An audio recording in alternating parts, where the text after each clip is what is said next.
తెలంగాణ రాష్ట్రానికి వచ్చేసరికి బరిలక్క తెలంగాణ రాష్ట్రానికి వచ్చి కొల్లాపూర్ నుంచి ఇండిపెండెంట్ గా గెలిచారు ఆవిడే కదా లాస్ట్ అదే పోటీ చేశారు లాస్ట్ ఇండిపెండెంట్ కొల్లాపూర్ నుంచి ఆమె చేసింది. ఆమె ఎట్లా ఫేమస్ అయిపోయిందనంటే బీఆర్ఎస్ ప్రభుత్వం ఉంది, కేసీఆర్ ముఖ్యమంత్రి ఉన్నాడు కదా.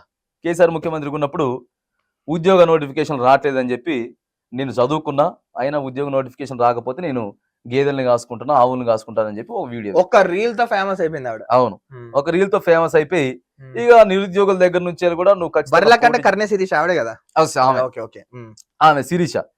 ఇక ఆమె కూడా ఇప్పుడు ఎంపీగా పోటీ చేసింది కానీ అస్సలు ఊహించినటువంటి ఫలితాలు బరిలెక్క కూడా రాలేదు. తుస్సు అన్నది బరిలెక్క అనేటటువంటి నోటాకు వచ్చిన సముచిత స్థానాలు కూడా నోటాకు వచ్చినవి కూడా రాలేదు. అసలు అప్పుడు మన ఛానల్ కి ఉన్న రిపోర్ట్ ప్రకారం నాగర్ కర్నూలు పోటీ చేసింది. నాగర్ కర్నూలు పోటీ చేస్తే 1032 ఓట్లు మాత్రమే, అంటే 1032 ఓట్లు మాత్రమే పడ్డాయి. ఆమె కంటే నోటాకు ఎక్కువ పడ్డాయి. ఇప్పుడు 1 గంట వరకు 1500 ఓట్లు నోటాకు పడితే 1000 ఓట్లు మాత్రమే మరి శిరీషకు బరిలెక్కగా పడ్డాయి.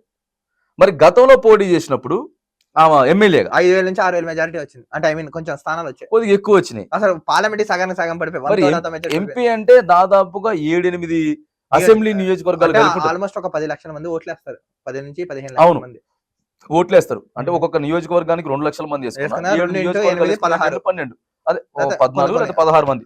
మరి అది తక్కువ ఓట్లు అయితే వచ్చినాయి. తుస్సు అన్నది బరిలకు అంటే ఓ రేంజ్ లో ఈసారి వస్తది, నేనే గెలుస్తా, నేను మాత్రమే గెలుస్తా అని పోరాడాడు. ఎమ్మెల్యేగా నేను ఓడిపోయినా కూడా ఎంపీకి పోటీ చేస్తాను, గెలుస్తా అని చెప్పేసి అన్నది. మరి బరిలెక్కను కూడా ప్రజలు తిరస్కరించారు.